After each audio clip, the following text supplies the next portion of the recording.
Agatha கிறிஸ்டியின் tick tick tick tick. அத்தியாயம் 15. மரண விசாரணை. பண்டில் வீடு வந்து சேர்ந்தபோது மணி காலை 6. 9:30 மணிக்கு எழுந்து தயாராகியிருந்த அவள் டெலிபோனில் ஜிம்மி தேசிகரை அழைத்தாள். உடனடியாய் அவனிடமிருந்து பதில் வந்தது. அவளை ஆச்சரியப்படுத்தியது. மரண விசாரணைக்கு அவன் போகப் போவதாய் சொல்லும் வரை. நானும் போறேன் என்றாள் அவள். ஹே, உன்கிட்ட சொல்ல நிறைய இருக்கு. வெல், நான் உன்னை வந்து கூட்டிக்கிட்டு போவதா ஏற்பாடு பண்ணிக்கலாமா? வழியில் நாம் பேசிக்கிட்டே போகலாமே. ஆல் ரைட், ஆனால் கொஞ்சம் அவகாசம் எக்ஸ்ட்ரா எடுத்துக்கணும். என்னை நீ சிம்னிஸ் வரை அழைச்சிக்கிட்டு போகணும். முதன்மை கான்ஸ்டபிள் என்னை அங்கே பிக்கப் பண்ணிப்பார். ஏன்னா அவர் கனிவானவர். நானும் என்றான் ஜிம்மி. ரொம்ப கனிவானவன். ஹோ, நீயா? நீ ஒரு முட்டாளப்பா என்றாள் பண்டில். நேற்று ராத்திரி உன்னை யாரோ இப்படி சொன்னதை நான் கேட்டேன். யாரது? தவறில்லாம சொல்லணும்னா ஒரு ரஷ்ய கிறித்துவன். அவன் இல்லை. அது வந்து. ஆனால் ஒரு எதிர்பாரா எதிர்ப்பு அவளை திடுமென உள்ளுக்கிழுத்தது. நான் ஒரு முட்டாளா இருக்கலாம் என்ற ஜிம்மி, ஏன் நான் முட்டாள்னு கூட ஒத்துக்கலாம் என்று விட்டு, ஆனா ஒரு ரஷ்யன் என்னை அப்படி வர்ணிச்சிருக்கவே மாட்டான்.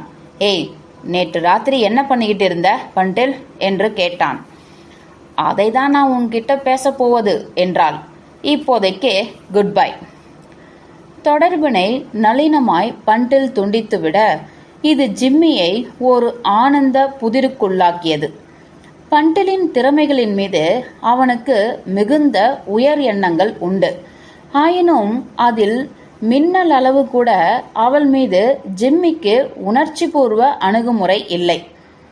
அவசரமாய் கடைசி மெடுக்கு காஃபியை குடித்து முடித்ததும், எதையோ துரத்திக்கிட்டு போயிருக்கா அவ என்று நினைத்து கொண்டான் ஜிம்மி. நிச்சயமா. 20 நிமிடங்கள் கழித்து அவனுடைய சின்ன 2 நபர்கள் அமர்ந்து பயணிக்க வல்ல ஊர்தி பண்டிலின் வீட்டுக்கு முன்னால் போய் நிற்க, படிகள் இறங்கி ஓடி வந்தாள் அவள். யாரையும் கூர்ந்து கவனிக்கும் பழக்கமெல்லாம் இல்லாத இளைஞன் ஜிம்மி. ஆனால் அவனுக்கே கூட பண்டிலின் கண்களை சுற்றிலும் கருவளைங்கள் விளைந்திருப்பதும், அவள் முந்தைய நாள் இரவு நீண்ட நேரம் தூங்காமல் இருந்திருக்க வேண்டும் என்ற அறிகுறியும் தென்பட்டன. ஊருக்குள் நுழைந்து கார் வர ஆரம்பித்ததும், எந்த திருட்டு விஷயத்தை துரத்திக்கிட்டு நீ ஓடிட்டு வந்திருக்க என்றான். சொல்றேன், வெயிட் என்றாள் அவள். ஆனா நான் முடிக்கும் வரை குறுக்கே பேசாத. அது ஒரு பெரிய கதையாயிற்று. விபத்து நேராமல் இருக்க பாதையில் முழு கவனத்தையும் பதிப்பதில் ஜிம்மிக்கு சிரமம் ஏற்படும்படியான நீள கதையாகியது அது. பண்டில் முடித்ததும் பெருமூச்செறிந்துவிட்டு அவளை பார்த்தான் அவன். பண்டில், எஸ், கவனி, நீ என்கிட்ட கதை விடலையே. என்ன சொல்ற நீ? மன்னிச்சுக்கோ என்று உடனே குறிப்பிட்ட அவன், எனக்கென்னவோ நீ சொன்ன அத்தனையும் நான் ஏற்கனவே கேட்டது போல இருக்கு. ஒரு கனவுல அனுபவிச்சது போலன்னு வச்சுக்கோ. ஏன்? ஹோ என்றாள் அவள் கருணையாய். ஆனா அது சாத்தியம் கிடையாது என்றான் அவன். அவனுக்குள் ஓடிக்கொண்டிருந்த சிந்தனை ரயிலை தொடர்ந்தபடி. ஒரு அழகிய அந்நிய நாட்டு வீராங்கனை, ஒரு சர்வதேச கும்பல், யாருக்கும் அடையாளம் தெரியாத மர்மமான எண் 7. இப்படிப்பட்டதையெல்லாம் நான் நூற்றுக்கணக்கான புத்தகங்களில் படிச்சிருக்கேன். அப்கோர்ஸ் நீ படிச்சிருப்ப, நானும் தான். ஆனா அது நிஜத்துல நடக்கக்கூடாதுன்னு ஏதாவது இருக்கா என்ன? அதுவும் சரிதான். கற்பனை கதைகள் எல்லாமே நிஜ வாழ்க்கையிலிருந்து உருவப்பட்ட களங்கள் தான். அதுபோலவே மக்களுடைய வாழ்க்கையிலையும் அனுபவம் கிடைக்கும் வரை நம்புவது கிடையாது. ட்ரூ, புன்னகைத்தாள் பண்டில். இருந்தாலும் என்னை நானே கிள்ளி பார்த்து சோதிக்காம இருக்க முடியல. அங்கே எனக்கும் இப்படித்தான் தோணுச்சு. நீண்ட பெருமூச்சு விட்டான் ஜிம்மி. யார் யார்? ஓர் அமெரிக்கன், ஹங்கேரியன் அல்லது ஆஸ்திரேலியன், இருக்க வல்ல ஒரு இங்கிலீஷ்காரன், எந்த நாடுன்னு தெரியாத ஒரு பொம்பளை. நல்ல கூட்டமப்பா அது. ஒரு ஜெர்மானியன் என்றாள் பண்டில். நீ ஜெர்மன்காரனை மறந்துட்ட. ஓ என்றாள் ஜிம்மி. அப்படின்னா நீ என்ன நினைக்கிற? அங்கு வராதிருந்த நம்பர் 2. அவன் பவர். நம்ம வேலைக்காரன். அவங்களுக்கு வந்திருக்க வேண்டிய, ஆனால் அதுவரை வராதிருந்த ஒரு ரிப்போர்ட் பற்றி அவங்க சொன்னதிலிருந்து எனக்கு ஒன்று விளங்குது. சிம்னிஸ் பற்றி போய் அவங்க கிட்ட ரிப்போர்ட் சொல்ல என்ன இருக்கு? எனக்கு தெரியல. அது கெரிவேட் மரணம் பற்றி ஏதாவது தகவலா இருக்கணும் என்றான் ஜிம்மி. அதுல என்னவோ இருக்கு, நாம இன்னும் கண்டுபிடிக்காதது. பவர் அப்படி பேரையேவா அவனுங்க குறிப்பிட்டதா நீ சொல்ற? பண்டில் ஒப்புதலாய் தலையசைத்தாள். அந்த கடிதத்தை கண்டுபிடித்ததுக்காக அவனுங்க குற்றம் சாட்டினாங்க. இதைவிட விளக்காம வேறு என்ன கேட்க முடியும்? ஆரம்பத்தில் உன்னை நான் கேலி பண்ணினதுக்கு மன்னிச்சிரு பண்டில். அத்தனை பெரிய கதையா இருந்தது இது.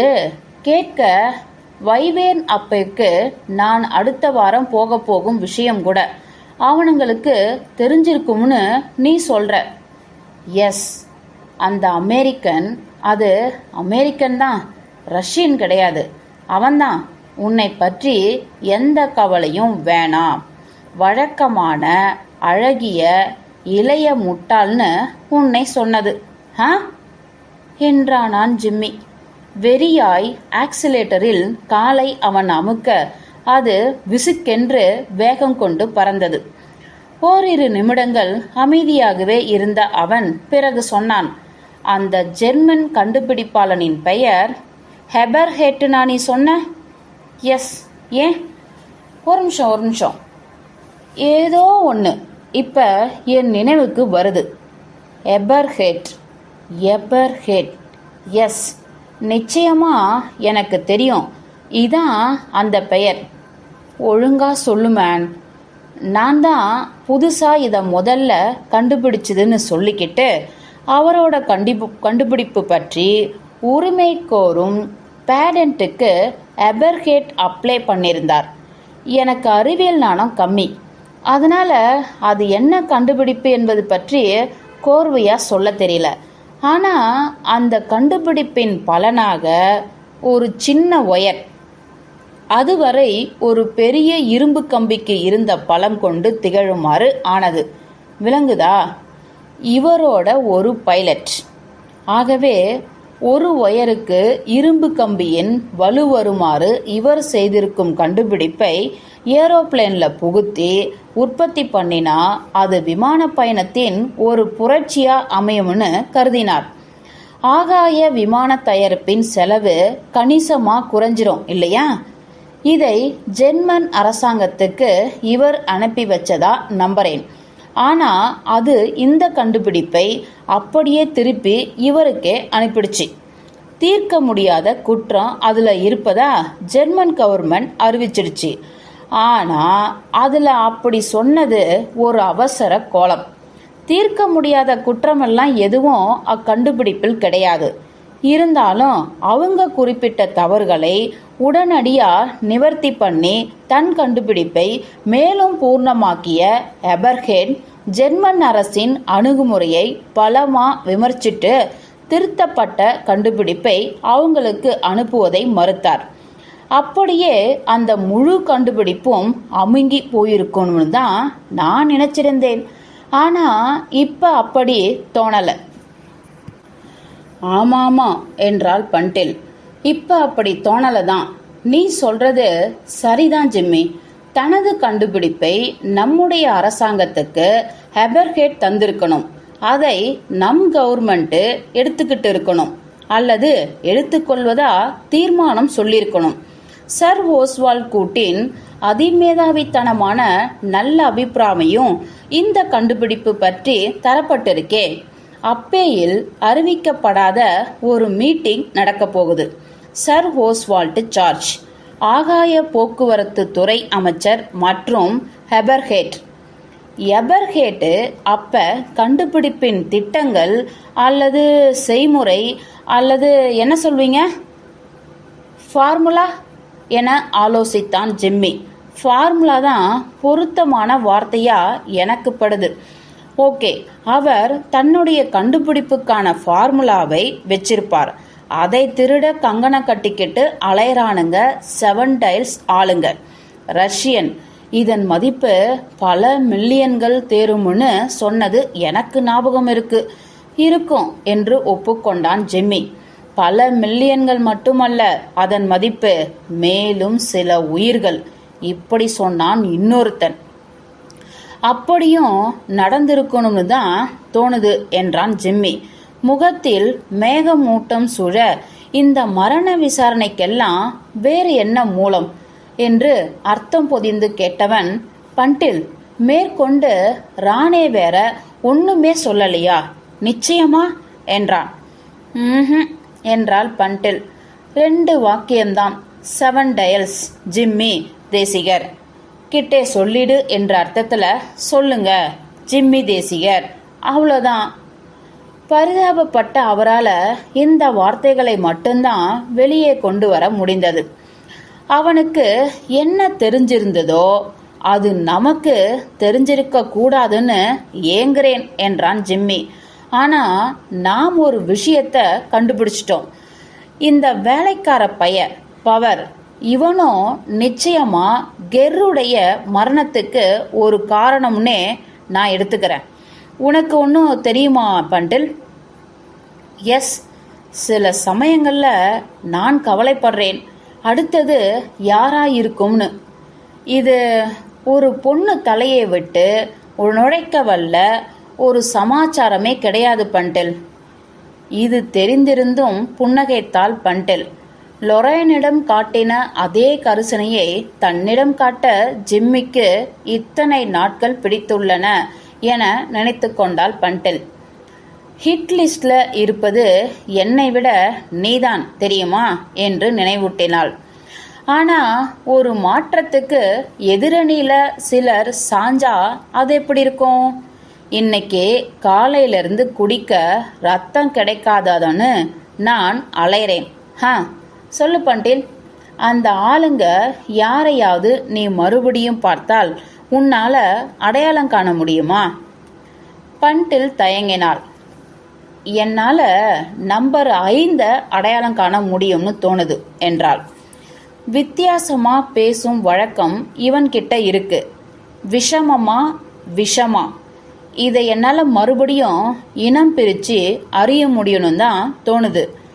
அந்த ஆங்கிலேயனை மறுப்பாய் தலையசைத்தாள் பண்டில். அவனை ரொம்ப கம்மியாக தான் நான் பார்த்தேன். ஜஸ்ட் ஒரு மின்னல் கேற்று, அவ்வளோதான். தவிர அவன் குரலும் வெகு சராசரியானதே. அப்புறம் அந்த பொம்பளை என தொடரலானான் ஜிம்மி. அவளை அடையாளம் காணுவது சுலபமானதா இருக்கணும். ஆனா மறுபடியும் நீ அவளை சந்திப்பியா என்பது கேள்விக்குரியே. அவ அசிங்க பிடிச்ச தொழில் பண்ணுபவளா இருக்கணும். கேபினெட் மினிஸ்டருங்க அவளை டின்னருக்கு கூட்டிட்டு போகணும். இணை சேரும்போது துறையின் ரகசியங்களை அவ மினிஸ்டர்கிட்ட இருந்து பிடுங்கிடணும். இப்படிதானே புத்தக கதைகள்ல வருது. ஆனா நான் அறிந்துள்ள கேபினெட் மினிஸ்டர் எலுமிச்ச பழசாறு பிழியப்பட்ட சுடு தண்ணியை தான் குடிக்கிறாரு. சார்ஜா என்று கேட்டுவிட்டு புன்னகைத்த பண்டில், ஹோ, அவரை போய் இப்படிப்பட்ட பொம்பளையோட உன்னால நினைச்சு பார்க்க முடியுதா என்றாள் வெடிச்சிரிப்போடு. பண்டிலின் இந்த விமர்சனத்தை அனுமதித்தான் ஜிம்மி. இப்ப அந்த மர்ம மனிதன் நம்பர் 7 என்று மேற்கொண்டு நகர்ந்தான் ஜிம்மி. அவன் யாரா இருக்கும்னு உனக்கு எந்த ஐடியாவும் இல்லையா? சுத்தமா இல்லப்பா. மறுபடியும் கதைகளின் அடிப்படையில சொல்றேன். அவன் நாம எல்லோருக்குமே நன்கு அறிந்த ஒரு நபராத்தான் இருக்கணும். ஏன் அது ஜார்ஜ் லோமெக்ஸாவே இருக்கக்கூடாது? பண்டில் விடாது மறுத்து தலையசைத்தாள். புத்தகத்துக்கு வேணும்னா இது பெர்ஃபெக்டா பொருந்தலாம் ஜிம்மி என்றாள். முண்டைக்கண்ணனை பற்றி தெரிஞ்சிருந்தோம். இப்பொழுது ஒரு திடீர் நிறுத்தத்தை கொண்டு வந்தாள் பண்டில். முண்டைக்கண்ணன் ஒரு பெரிய குற்ற கும்பலின் தலைவன் என்று தலைப்பு போல சொன்னாள். மூச்சடைக்க, எத்தனை அதிசய அற்புதமாயிருக்கு இந்த தலைப்பு என்றாள். இருவரும் கலகலவென சிரித்தார்கள். இருவருடைய உரையாடலும் சற்று நேரம் தொடர்ந்தது. கார் பிரயாணம் அவ்வப்பொழுது வேகம் குறைந்து நீண்டது. கலோனல் மெல்ரோஸ் ஏற்கனவே காத்து கொண்டிருக்கும் நிலையில் இவர்கள் சிம்னிஸ் வந்தடைந்தார்கள். ஜிம்மி அவருக்கு அறிமுகப்படுத்தப்பட மூவரும் ஒன்றாக மரண விசாரணைக்கு சென்றார்கள். கலோனல் மெல்ரோஸ் வழியில் சொல்லி வந்ததைப் போலவே மரண விசாரணை மிகவும் சின்னதாய் நடந்தேறியது. பண்டில் அவள் சாட்சியத்தை தந்தாள். சம்பவ ஸ்தலத்துக்கு அக்கம் பக்கத்தில் இடம்பெறும் துப்பாக்கி பயிற்சிக்கான சாட்சியமும் தரப்பட்டது. தவறாய் பாய்ந்துவிட்ட குண்டினால் ஏற்பட்ட மரணம் என்று தீர்ப்பு முன்மொழியப்பட்டது. இது முடிந்ததும் கலோனல் மெல்ரோஸ் பண்டிலை சிம்னிஸ் வரை அழைத்து போக முன்வந்தார். ஜிம்மி தேசிகர் லண்டன் திரும்பினான். எத்தனை தான் விளையாட்டு பிள்ளையாக ஜிம்மி இருந்தாலும் பண்டில் சொன்ன ஒரு கதையும் அவனை தாக்கியிருந்தது. ராணி, ஓல்டு பாய் என முணுமுணுத்து கொண்டான். நான் இதை எதிர்கொள்ளப் போறேன் என்றான் முடிவாய். இதை பார்க்க நீ இப்ப இங்க இல்ல. இன்னொரு நினைப்பு அவனுக்குள் வெட்டியது. லொரைன், அவள் ஆபத்தில் இருக்கிறாளா? ஓரிரு நிமிடம் தயக்கத்துக்கு பிறகு டெலிபோன் வரை போய் அவளுக்கு தொடர்பு கொண்டான். நான் தான் ஜிம்மி. மரண விசாரிப்பு எப்படி போச்சுன்னு நீ தெரிஞ்சிக்க விரும்பலாம்னு நினைச்சேன். தவறாய் பாய்ந்துவிட்ட குண்டினால் ஏற்பட்ட மரணம். ஆனா இதையும் தாண்டி இம்மரணத்துக்கு பின்னால் என்னவோ இருக்குன்னு நானும் நினைக்கிறேன். மரண விசாரணை நீதிமன்றத்து நீதிபதி கூட இப்படி கோடிட்டு காட்டினார். ஆனா இப்படி ஒரு கோணத்துல வழக்கு வளராமல் போட்டு மூட யாரோ உழைச்சிக்கிட்டு இருக்காங்க. கவனி லொரைன். எஸ், கவனி. ஒரு கோமாளித்தனமான வேலை. எஸ், அது கோமாளித்தனமானதுதான். ஆனா நடந்துகிட்டு இருக்கு. நீ கவனமா இருப்ப இல்லையா? எனக்காக ஜாக்கிரதை. ஓகே?